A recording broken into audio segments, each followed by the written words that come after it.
Sa gitna ng masukal na kagubatan at mga luntiang palayan, naroon ang baryo Magalang. Ito ay isang pook na tila nakalimutan na ng malupit na tadhana. Hindi dahil sa layo nito sa kabihasnan, kundi dahil sa isang pangalan na kinatatakutan ng mga nilalang ng dilim. Si Tandang Apolinar. Si Tandang Apolinar ay hindi lamang isang ordinaryong matanda. Siya ang haligi at kalasag ng baryong yun.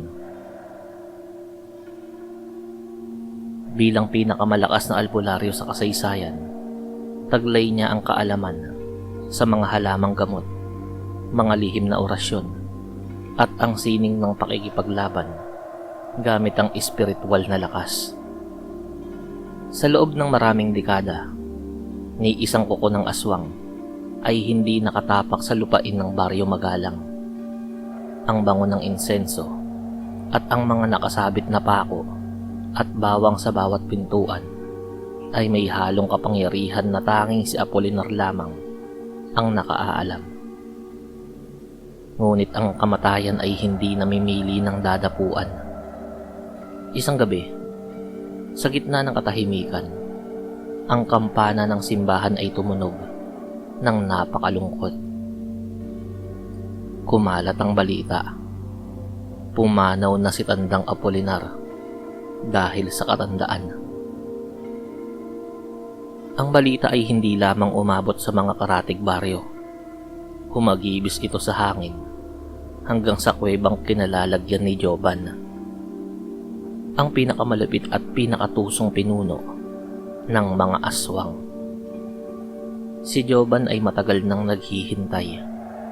Mayroon siyang mahabang galo sa dibdib, isang alaala ng huling pagtutuos nila ni Apolinar. 20 taon na ang nakararaan.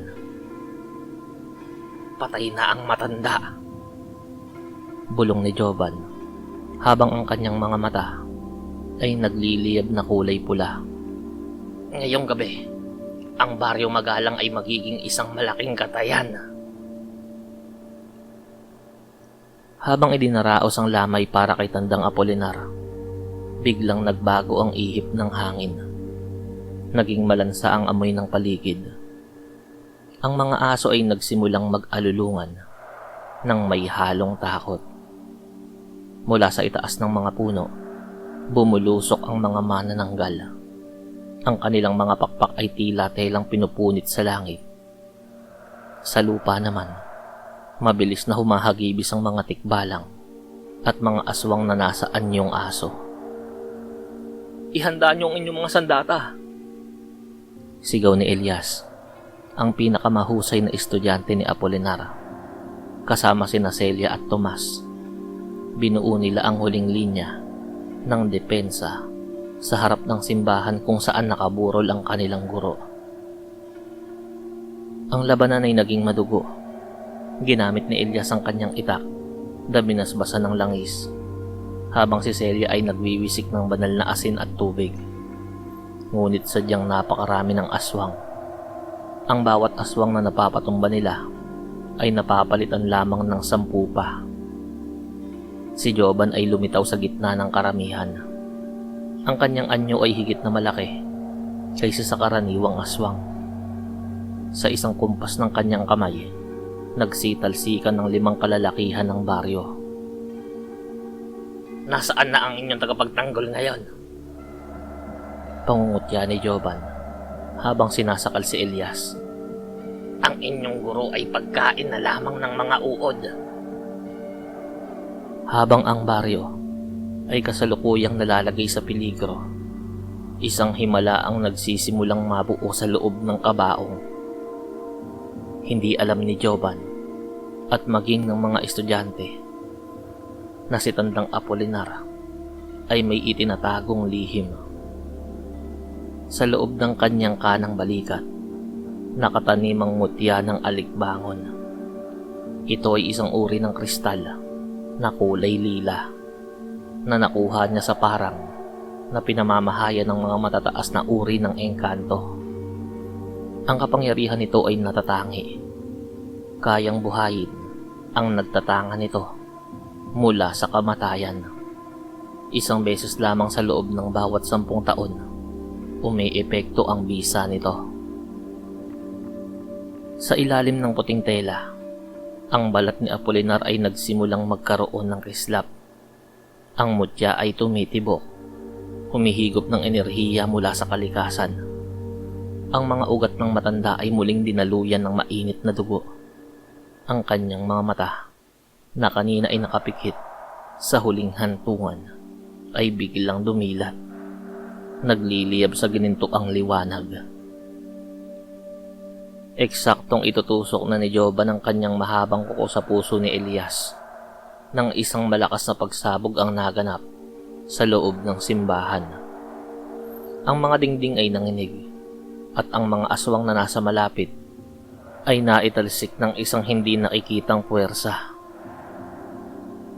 Mula sa makapal na usok, lumabas ang isang figura. Tuwid ang tindig, ang mga kalamnan ay tila bumalik sa kabataan. At may hawak na isang tungkod na yari sa kahoy ng kamagong na may nakaukit na mga sinaunang simbolo. "Apolinar!" Bulalas ni Joban. Ang boses ay puno ng hindi mapaniwala ang takot. Walang imik ang matanda. Sa isang pitik ng kanyang daliri, isang bilog ng apoy ang bumalot sa buong sentro ng baryo na naging dahilan upang hindi makatakas ang mga aswang. Ang laban ng sumunod ay hindi lamang pakikipaglaban. Iyon ay isang paglilinis. Si Tandang Apolinar ay gumalaw na tila hangin. Bawat hampas ng kanyang tungkod ay naglalabas ng kidlat na tumutupok sa mga aswang. Itinaas ni Apolinar ang kanyang kamay patungo sa mga manananggal. "Sa ngalan ng liwanag, bumagsak kayo." Sa isang malakas na orasyon, ang mga pakpak ng mga manananggal ay biglang nanigas at naging bato. Dahilan upang bumagsak sila sa lupa kung saan sila ay tinapos ng mga taga-baryo. Nag-anyo ang pinunong aswang bilang isang dambuhalang lobo. Sumugod siya ng buong bilis. Ngunit si Apolinar ay hindi man lang kumurap. Sinangga ng matanda ang agat ni Joban gamit ang kanyang braso. Ang braso kung saan naroon ang isa pang mutya, ang mutya ng San Telmo. Ang enerhiya ng San Telmo ay dumaloy sa katawan ni Joban na naging sanhi ng pagkasunog ng balat nito. "Imposible! Patay ka na dapat!"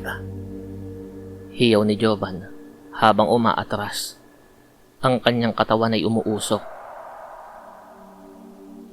"Ang kamatayan ay isang paglalakbay lamang, Joban," sagot ni Apolinar sa boses na tila kulog.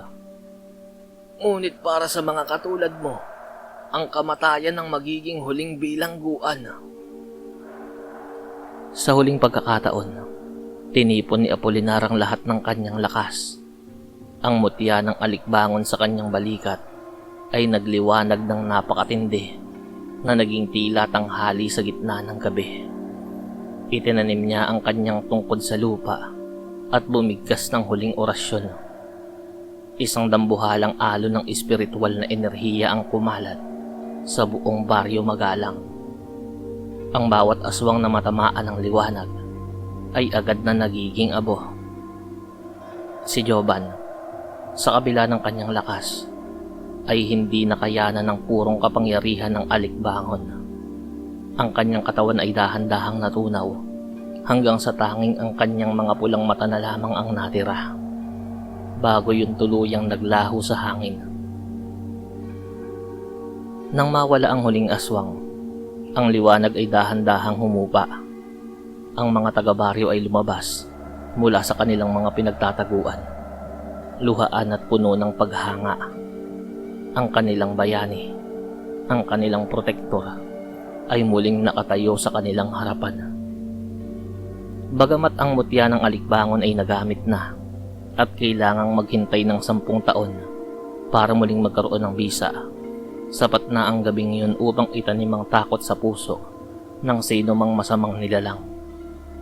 Ang balita tungkol sa pagbangon ni Apolinar ay kumalat sa buong kapuluan. Isang babala na hanggat may isang Apolinar na nagbabantay, ang Baryo Magalang ay mananatiling sukob ng kapayapaan. Hinarap ni Apolinar ang kanyang mga estudyante.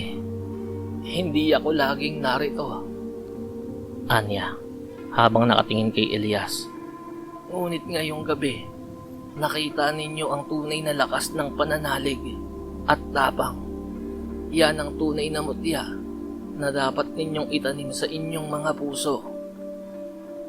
Mula noon, ang Baryo Magalang ay hindi na muling nangamba, at tuwing gabi ng kabilugan ng buwan, makikita ang isang matanda sa tuktok ng burol. Nagmamatsyag, bit-bit ang tungkod na nagligtas sa kanila mula sa dilim.